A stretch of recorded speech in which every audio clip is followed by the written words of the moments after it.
Mais uma vez, boa noite a todos. Convido os irmãos a abrir a Bíblia, no livro de Filipenses, no capítulo 1. Filipenses, capítulo 1, eu quero ler alguns versos com vocês. Capítulo 1 de Filipenses, verso 21 em diante. Tenho certeza que Deus vai falar conosco hoje. Tem um desafio aí pela frente, será a mensagem mais rápida de 2019. Mas eu tenho certeza, uma vez um pastor amigo, Igor Juncker, ele falou assim: eu vou pregar rapidinho, mas não pensa que não vai fazer efeito não, porque a bezetacil é rápida, mas ela cura, não cura? Tira a dor. E da mesma forma, hoje eu quero trazer uma breve palavra acerca deste tema que estamos vivendo. Obrigado, querido. Acerca do nosso propósito de servir. O tema dessa mensagem nessa noite é salvos para servir. E tenho certeza que Deus vai falar ao nosso coração nessa noite. Filipenses capítulo 1, verso 21 diz assim: porque para mim o viver é Cristo e o morrer é ganho. Mas se o viver na carne me der fruto da minha obra, não sei então o que deva escolher. Mas de ambos os lados estou em aperto. Tenho desejo de partir e estar com Cristo, porque isto é ainda melhor. Mas julgo mais necessário, por amor de vós, ficar na carne. E tendo esta confiança, sei que ficarei e permanecerei com todos vós para proveito vosso e alegria da fé, para que a vossa glória cresça por mim em Cristo Jesus, pela minha nova ida a vós. Somente deveis portar-vos dignamente conforme o Evangelho de Cristo, para que quer vá e vos veja, quer esteja ausente, ouça acerca de vós que estejais num mesmo espírito, combatendo juntamente com o mesmo ânimo pela fé do Evangelho. Senhor, muito obrigado por essa oportunidade maravilhosa de pregar a Tua palavra nessa noite. Que o Senhor possa nos inspirar e dizer aos nossos corações: Senhor, a Tua vontade, não a nossa vontade. Senhor, e usa nesse momento e abençoa a Tua igreja, que eu te peço em nome de Jesus. Amém. Como eu disse, queridos, o título dessa mensagem é Salvo para Servir. Eu tomei aqui como exemplo a vida desse grande homem de Deus, o apóstolo Paulo. É alguém que deve ser referência para nós. O apóstolo Paulo, ele tinha tanta confiança no seu ministério.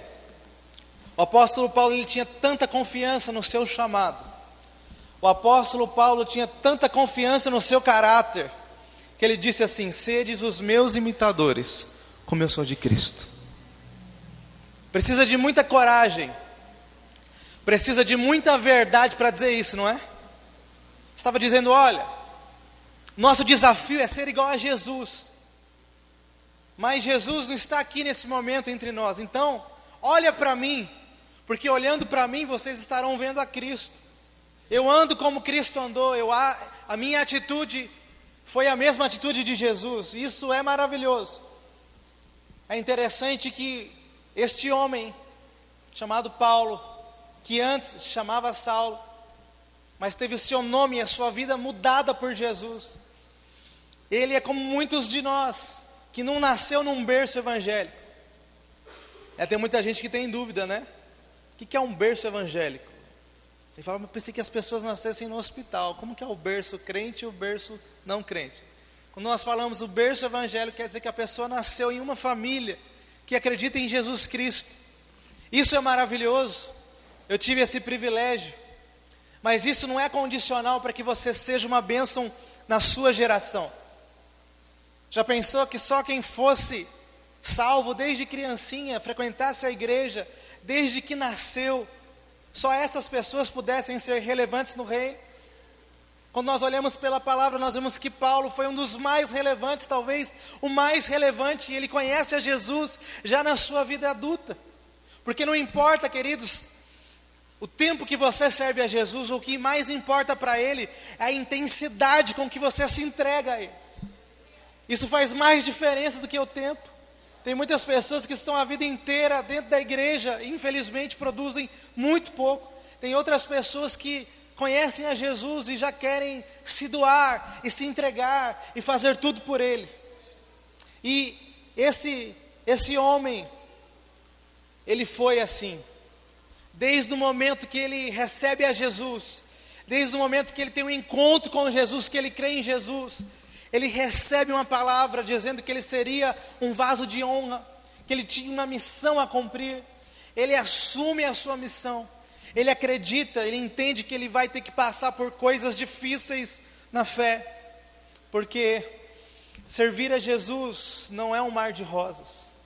O próprio Jesus disse que no mundo nós teremos aflições. Olha para esse irmão bonito que está do seu lado, fala para ele assim: em 2019 você vai ter muitas aflições, desculpa te falar. Mas vira para ele de novo e fala assim: mas tem de bom ânimo. Vão vir dias difíceis, vão vir tribulações, e muitas vezes tribulações e dias difíceis porque você está fazendo o que é certo. Foi assim na vida de Paulo, mas ele continuou, ele não desistiu, ele foi resiliente, ele foi perseverante, ele sabia aonde Deus queria que ele chegasse, e ele chegou. Quando Paulo está escrevendo essa carta que eu li aqui para vocês, ele declara o seu amor. Depois você pode ler esse livro inteiro de Filipenses, são poucos capítulos. Ele está escrevendo para uma igreja que ele ama, e ele está num momento difícil. Ele não está num resort. Se eu perguntar aqui, quem dos irmãos viajaram no final do ano, no começo do ano, foram para a praia? Alguns vão levantar a mão, isso. E é maravilhoso viajar, sim ou não? Sim, eu gosto. É maravilhoso poder viajar e desfrutar do conforto. Mas quando o apóstolo Paulo escreve essa carta, adivinha onde ele está? Será que ele está num resort? Será que ele está num hotel all inclusive, ou seja, todas as refeições inclusas? Não, ele está na prisão. Ele está preso por pregar o evangelho. Ele está preso depois de ter feito tanto bem por pessoas, de pregar, de curar pessoas, de anunciar a Jesus. Nesse momento ele está preso, e ele está declarando o seu amor pela igreja de Filipe. Ele chega a dizer assim: eu acho que eu amo vocês com a mesma intensidade que eu amo a Cristo. Olha como ele amava.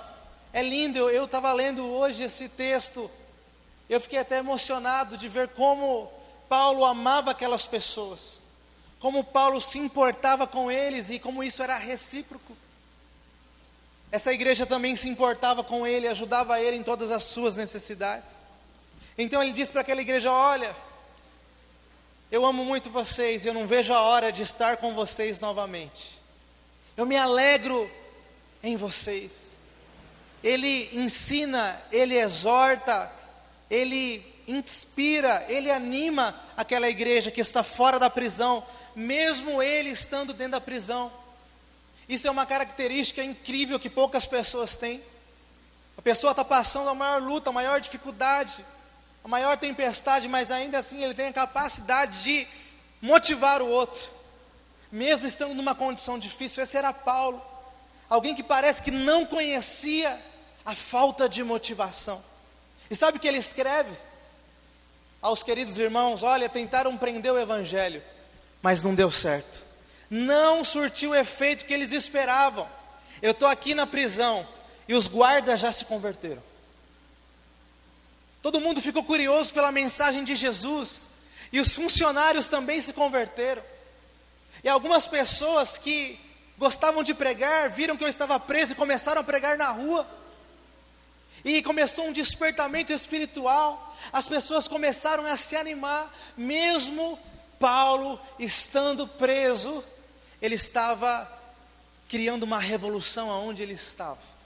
mesmo ele passando pelo pior momento da sua vida, queridos, hoje nós vivemos uma crise carcerária no Brasil, é uma situação difícil, as prisões são superlotadas, sabemos que há muitos maus tratos, entre outras coisas, mas na época de Paulo era pior, não tinha comida, a comida tinha que vir de fora, se ninguém desse ia morrer de fome. A maioria das prisões, eles passavam dentro das prisões os esgotos da cidade inteira, era horrível estar preso, a qualquer momento eles podiam ser mortos.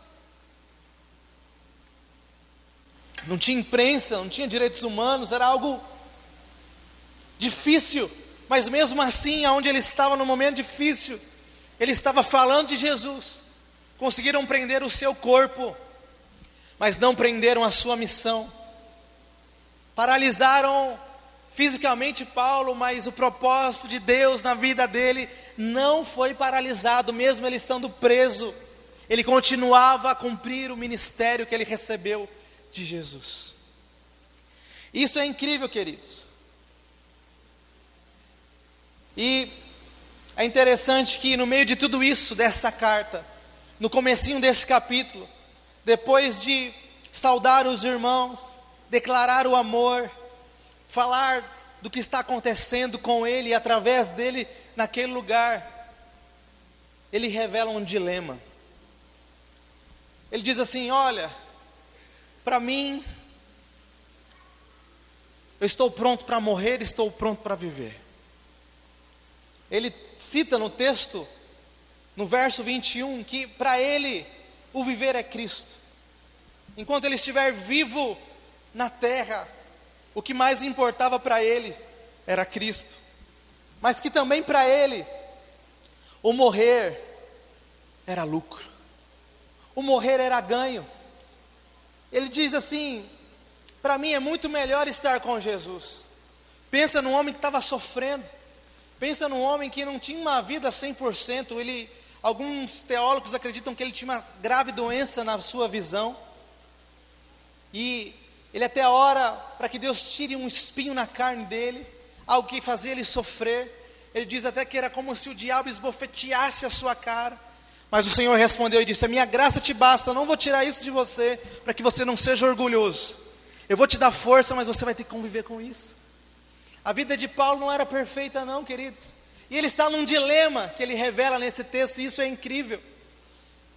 Queridos, eu não sei se eu vivo ou se eu morro, porque para mim morrer é melhor. Paulo tinha tanta certeza da sua salvação, Paulo tinha tanta certeza da eternidade, tinha tanta certeza do seu galardão, que ele falou: olha, para mim é muito melhor morrer. Se eu morrer hoje vai ser top, vai ser a melhor coisa que vai me acontecer na vida, vai ser morrer hoje, porque estar com Jesus é melhor do que qualquer outra coisa. Porque é como se ele dissesse: eu vou para um lugar que lá não vai ter choro, lá não vai ter sofrimento, lá não vai ter frustração, lá eu serei consolado.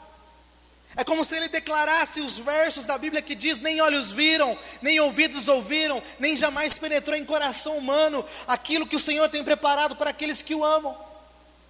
Ele tinha convicção da eternidade, ele tinha convicção da vida eterna. Então ele diz: é melhor para mim morrer. Porém, eu acho que ainda vocês precisam de mim aqui. E ele disse: se eu pudesse escolher hoje, eu não sei o que eu escolheria. Morrer e ir para a glória, ir para o paraíso, viver com Jesus, ganhar o meu galardão, viver a minha vida plena, seria maravilhoso. Mas eu também amo vocês, e eu entendo que vocês precisam de mim, e ele até se conforma. Eu acho que o melhor é eu ficar. Estou fazendo planos para ficar, para que a alegria de vocês aconteça, que vocês continuem firmes. Vocês ainda precisam de mim. Então, se eu pudesse escolher, mesmo não sendo a minha melhor opção, eu escolho ficar vivo, porque melhor seria para mim morrer com Cristo hoje. Queria te fazer uma pergunta: quem aqui tem certeza da salvação? Levanta a mão. Quem acredita aqui que o céu é melhor do que a terra? Quem aqui quer morrer hoje, levanta a mão.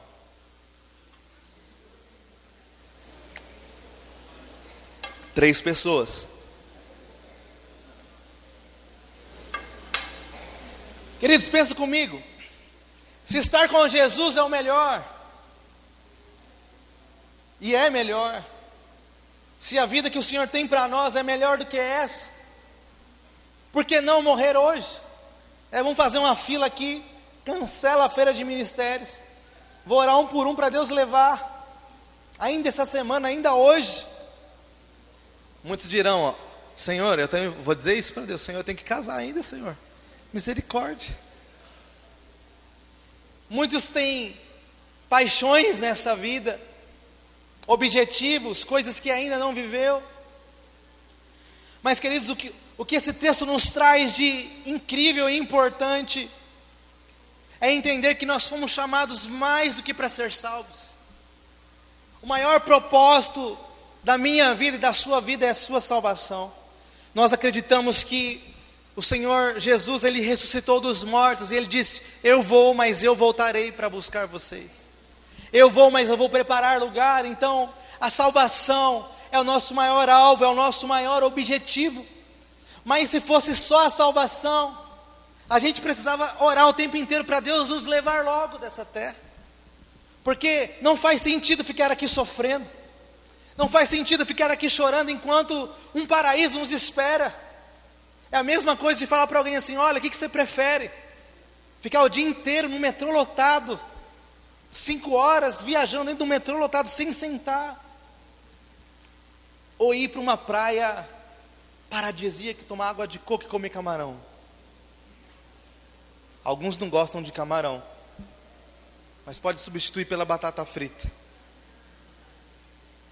Parece que não tem como escolher o metrô lotado, porque é muito pior, traz muito menos alegria. E assim, queridos, é comparar a nossa vida aqui na terra com a vida que o Senhor nos prometeu na eternidade. Não existe parâmetro. Eu gosto muito de um texto que eu já relatei aqui, que diz que nem olhos viram, nem ouvidos ouviram, nem jamais penetrou no coração humano aquilo que Deus preparou para nós. Ou seja, é além das nossas expectativas. Mesmo que a gente tenha muita criatividade, a gente não vai conseguir imaginar o quão incrível é a eternidade, o quão maravilhoso é o céu. A gente gosta da vida aqui, quem gosta da vida, levanta a mão. E ela é cheia de problemas. Foi Deus que proporcionou essa vida, e o mesmo Deus que nos criou e colocou nessa terra, Ele disse que Ele preparou algo melhor do que isso, incomparável. A palavra do Senhor diz que as dores e tribulações dessa vida não se comparam com a glória que o Senhor está reservando para nós. Querido, olhando para isso, seria muito melhor morrer hoje, né? Senhor, faz cair o telhado e não sobe ninguém. Já pensou? Misericórdia, né, irmãos? Por que isso não acontece? Por que nós não devemos desejar a nossa morte? É porque quando você deseja a sua morte, você está sendo egoísta. Quando você é salvo em Jesus, Senhor, eu quero ir para o paraíso logo, me leva. Você está dizendo, não importa quem vai para o inferno, não importa quem está precisando de amor, não importa quem ainda não ouviu o Evangelho, não importa a vida daquele meu familiar que ainda não te conhece, não importa a vida daquele meu vizinho que ainda não entendeu quem é Jesus, não importa que as pessoas estão indo para o inferno, eu quero ir para o céu logo. Não importa quem vai chegar no churrasco, eu quero a minha parte, eu quero comer logo. É assim muitas vezes que nós pensamos, uma forma egoísta, queremos só a nossa satisfação, queremos só o nosso bem-estar. Mas quando eu olho para Paulo nesse texto, eu vejo alguém que entende e crê no céu com todas as suas forças, mas acima da vontade de ir para o paraíso, de receber o seu galardão, tinha a sua missão no seu coração. Para mim é melhor morrer, mas vocês ainda precisam de mim, então eu vou ficar e vou continuar a obra que o Senhor me deu até o final. Você tem uma missão, meu irmão. Deus tem uma missão, Deus tem uma obra, Deus te criou com um propósito. Você não nasceu só para comer e dormir. Existe mais do que isso, existe um propósito. designado no céu para a sua vida. Você nasceu para ser relevante. Você nasceu para fazer diferença na vida das pessoas. Você nasceu para mudar a história de pessoas e de gerações. Você nasceu para viver o seu chamado. Você não nasceu para aceitar Jesus e morrer salvo, não. Existe muito mais do que isso, e o apóstolo Paulo entendeu isso como poucos. Em Atos 20 e 24 ele declara assim: mas nada tenho a minha vida por precioso, contanto que cumpra com alegria a carreira e o ministério que recebi do Senhor Jesus.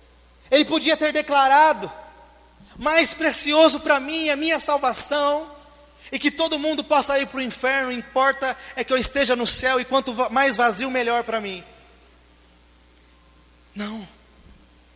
Mais importante na minha vida é cumprir o chamado, cumprir a carreira e o ministério que recebi do Senhor Jesus. Não existe nada mais precioso do que isso.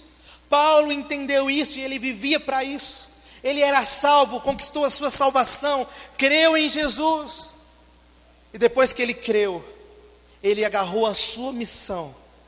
E como foi pregado aqui no início da semana da virada, chegou dias que ele foi apedrejado.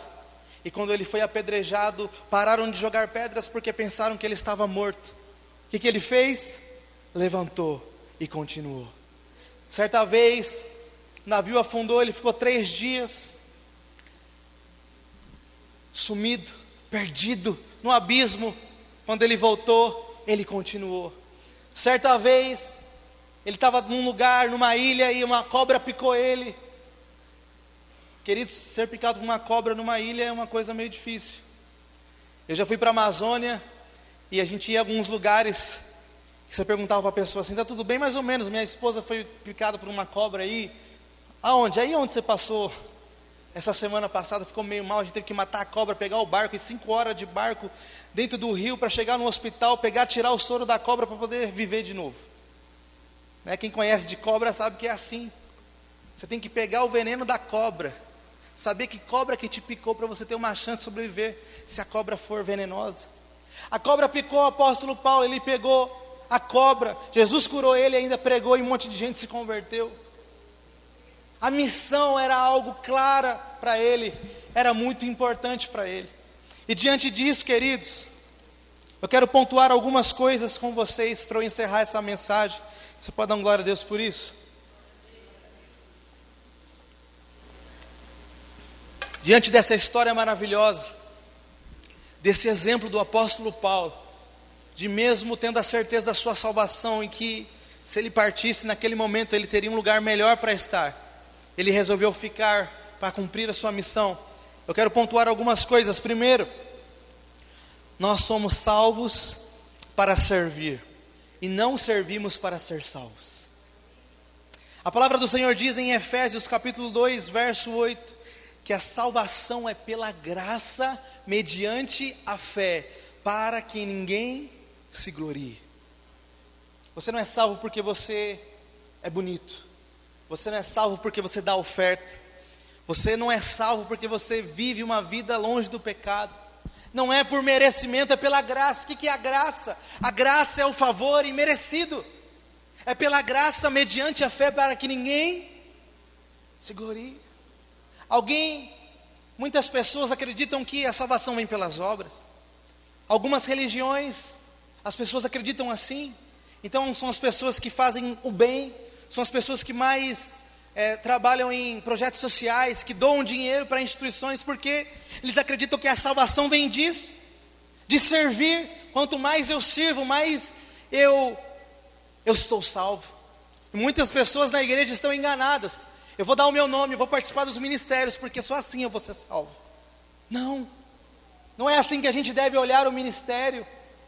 Eu não sirvo para ser salvo, vou me matar na igreja para poder alcançar o céu. Não é isso. Quando eu sou salvo, eu sirvo porque eu sou salvo. Eu sirvo porque eu amo o chamado de Jesus. Eu sirvo porque eu acredito que Deus me chamou para abençoar pessoas, e não para receber um prêmio, não para receber a salvação, porque a salvação nós já temos pela fé em Jesus Cristo. Amém? Então guarde isso no seu coração. Nada que você fizer vai salvar você, a não ser a sua fé e a graça do Senhor Jesus sobre a nossa vida. Nós não merecemos, a Bíblia diz, mas Ele nos amou primeiro, sendo nós ainda pecadores. Então já que eu trabalhar no reino de Deus, eu ser alguém que faço a obra de Jesus, não vai me salvar, então não vou fazer nada. Não preciso fazer nada. Aí que está o engano. Quando eu sou salvo, eu quero expandir essa salvação a outras pessoas. Quando eu entendo aquilo que Jesus fez por mim, eu quero retribuí-lo. Eu quero também entregar a minha vida por Ele. Então você que se considera uma pessoa salva, também sirva no ministério. Também use os seus dons e talentos para abençoar e alcançar pessoas. Doe a sua vida para retribuir um pouquinho daquilo que Jesus já fez por você. Porque todo salvo, ele serve. Jesus disse: se alguém quiser ser o meu discípulo, o meu seguidor, negue-se a si mesmo, tome a sua cruz e me siga. Jesus foi o nosso exemplo de missão na terra. Jesus serviu as pessoas, Jesus cumpriu a sua missão. E cada um de nós também tem uma missão. E nós devemos ir até o final. Amém?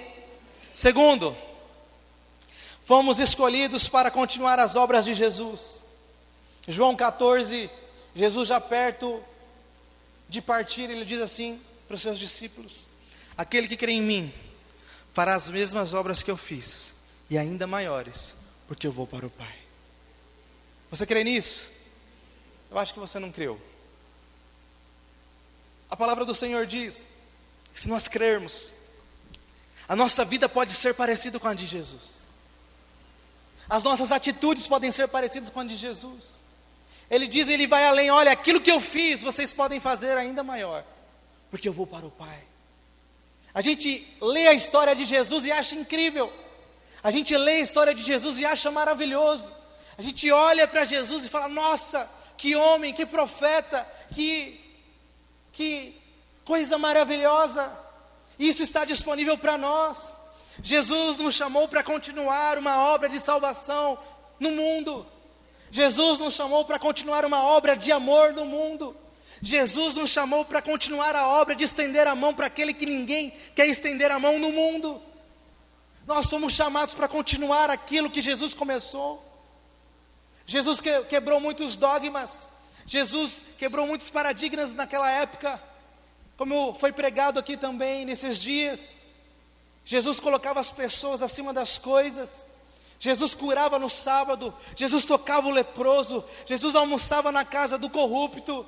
Jesus estendia a mão à prostituta. Jesus abençoava pessoas. Jesus fazia diferença. Quem andava com Jesus nunca mais era o mesmo. E também cada um de nós foi chamado para isso, queridos, para fazer a diferença na vida das pessoas e apresentar o caminho que é Jesus, o caminho da salvação. Nós somos chamados simplesmente para continuar aquilo que Jesus começou. Aleluia. Terceiro, a obra é grande, mas há poucos trabalhadores. Está escrito isso em Mateus 9:37. O reino de Deus é como se fosse uma empresa que sempre tem vaga. Sempre está precisando de gente. Muitas vezes você pode olhar até aqui na igreja e dizer assim: lá o time está completo, não precisam de mim. Você está enganado, porque a igreja é um corpo, e todas as partes são importantes, e todas as pessoas são bem-vindas no serviço da obra de Deus. Ele vai além: orem para que o Senhor da ceifa envie ceifeiros, trabalhadores, porque é muito grande, mas tem poucos trabalhadores. Numa igreja como essa, muitas pessoas fazem várias coisas, porque a obra é grande, tem poucos trabalhadores. E nós queremos inspirar você a se alistar no exército de Jesus. Falar: Senhor, você está precisando de alguém, eu quero ser essa pessoa para suprir essa vaga. Certa vez, um profeta chamado Isaías, ele ouve uma voz dizendo assim: a quem enviarei e quem há de ir por nós? Você nota que não foi chamado o nome dele. A Trindade não falou: Isaías, eu quero te usar, não. A quem enviarei e quem há de ir por nós? Genérico. Isaías ouviu aquilo e pensou assim: isso pode ser para mim. Eis-me aqui, envia-me a mim. Ele foi enviado, ele recebeu a revelação de Jesus. Querido, muito mais do que talento para servir no reino de Deus, você precisa ter disposição. O que você precisa para ser relevante no reino de Deus, ser relevante na terra, não é de um grande talento, mas é de uma grande disposição e de uma grande entrega, porque o restante é com Ele. Amém? Quarto lugar, sirva com alegria. Atos 20 e 24 que nós lemos aqui. O apóstolo Paulo, ele disse: não tenho nada por mais precioso na minha vida, contanto que cumpra com alegria a carreira e o ministério que recebi do Senhor Jesus. Ontem nós tivemos uma reunião aqui, e alguns irmãos falaram que uma característica muito importante de um líder é a alegria, é o carisma, é um sorriso no rosto. Eu vou servir a Jesus, eu vou me alistar, eu vou me voluntariar nos ministérios, mas por obrigação. Já viu gente assim? Ele trabalha em tudo na igreja, trabalha em tudo no reino de Deus, mas ele nunca sorriu na vida. Está tão pesado para ele, parece que estão fazendo mal, parece que ele está ali amarrado. Meu irmão, se não for por amor, não serve. Ninguém pode servir se não for por amor. Se for por obrigação, isso vai fazer mal para nós. Se você faz algo para o Senhor, na igreja, algo para alguém, isso é um peso para você, para de fazer, porque você está com a motivação errada. O apóstolo Paulo estava preso, mas ele tinha alegria, mesmo preso. Levou pedrada, mas ele levantava com alegria. Por quê? Porque ele servia de coração e por amor, não por obrigação.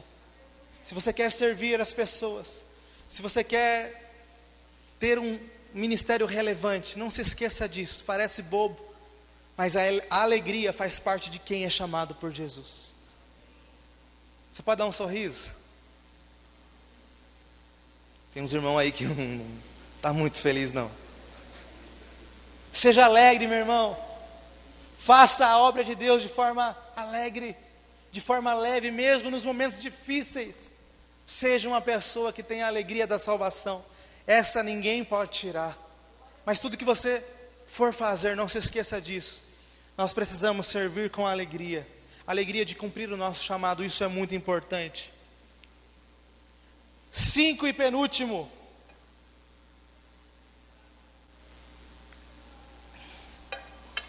Vá até o fim. Não comece uma coisa e pare, não. O apóstolo Paulo, ele tinha tudo para desistir. Mas olha o que ele diz em Filipenses, capítulo 1, verso 6. Tendo por certo isto mesmo, que aquele que em vós começou a boa obra, aperfeiçoará até o dia de Jesus Cristo. O apóstolo Paulo estava dizendo para aquelas pessoas e para ele mesmo: aquele que começou a boa obra, ele vai completar até o final. Ele tinha certeza, ele acreditava naquelas pessoas, acreditava que a obra precisava ser terminada. Não parem no meio do caminho. Muitas pessoas já foram tão relevantes em seus ministérios, mas por algum motivo pararam. Mas eu quero dizer para você que nessa noite é uma noite de novos recomeços. Deus quer que você recomece, porque Ele é poderoso para te ajudar a completar até o fim. Ele é poderoso para fazer você chegar até o final. Não importa qual seja a luta, a dificuldade, o empecilho, o obstáculo. É Ele que nos chamou. Ele que começou a boa obra, Ele vai nos aperfeiçoar até o final. O apóstolo Paulo em 2 Timóteo, capítulo 4, verso 7, ele deixa bem claro essa noção de fim, de completar até o final. Eu acredito que é um dos textos mais bonitos da Bíblia. 2 Timóteo, capítulo 4, verso 7, ele fala assim: eu combati um bom combate, eu acabei a carreira, e eu guardei a fé. Olha que exemplo desse homem, que entendeu o seu chamado, entendeu que ele era salvo para servir. Ele teve todos os motivos do mundo para desistir, mas ele foi até o fim. Você vai ser uma bênção no ministério, você vai se voluntariar, você vai trabalhar para o Senhor Jesus, mas vão ter dificuldades, vão ter lutas, vão ter dias difíceis, mas eu quero dizer para você, se inspira nesse homem chamado Paulo e vai até o final. Combate o bom combate, mas termina a carreira e guarda a sua fé. Sabe por quê? Em último lugar, existe um galardão. Existe um prêmio para quem serve, que se completa em 2 Timóteo, na continuação desse texto que nós lemos aqui.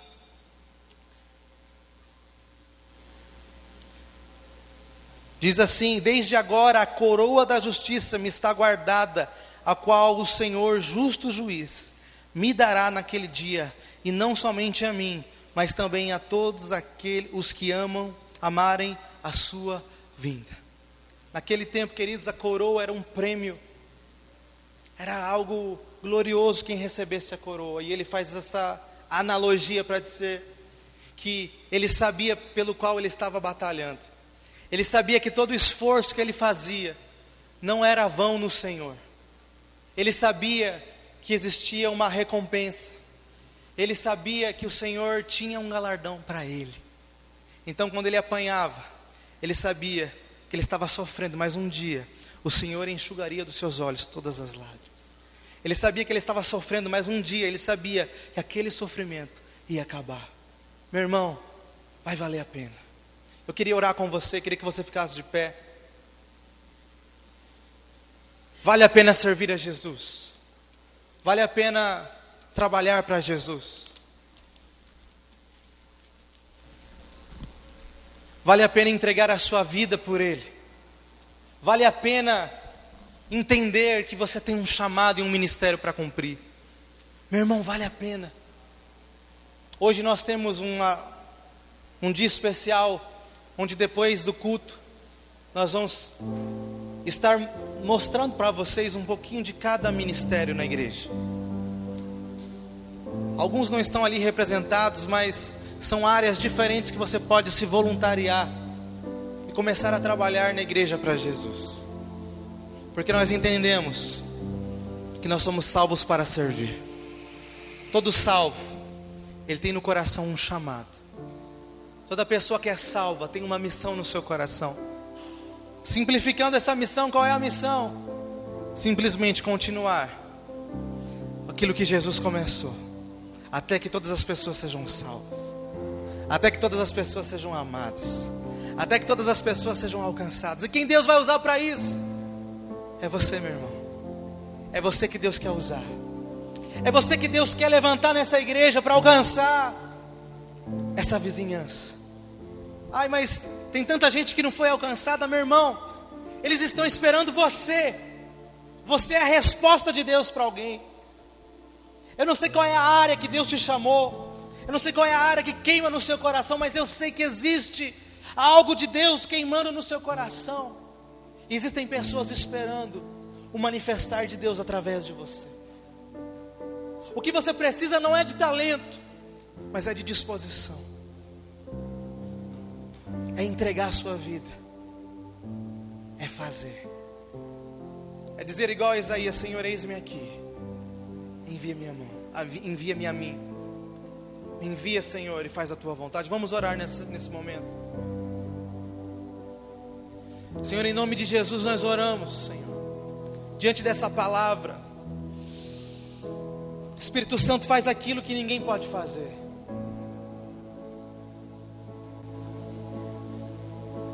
Faz aquilo que ninguém pode fazer.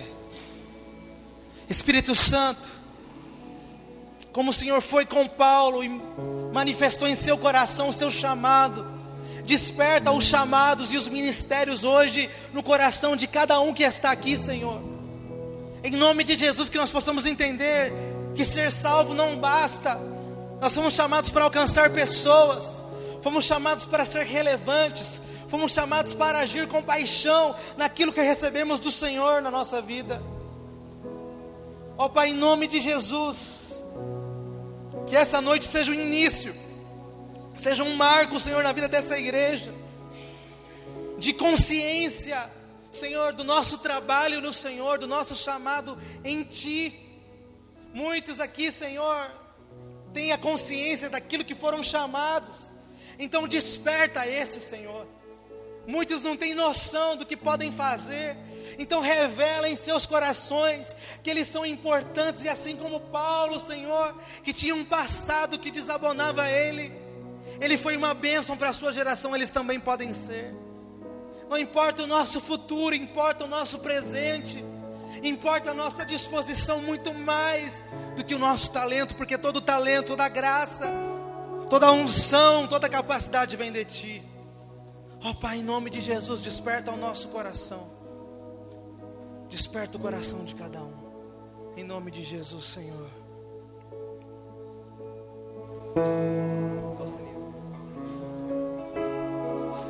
Louvar-te é bem mais do que eu mereço, adorar-te é mais profundo do que eu pensei. Servir-te é tudo que eu espero. O que eu mais quero é estar mais junto a Ti, colocar perante Ti os meus anseios, e a minha oferta nessa hora é a verdade, e Te mostrar os meus maiores sonhos. Ah, Senhor, como eu dependo de Ti.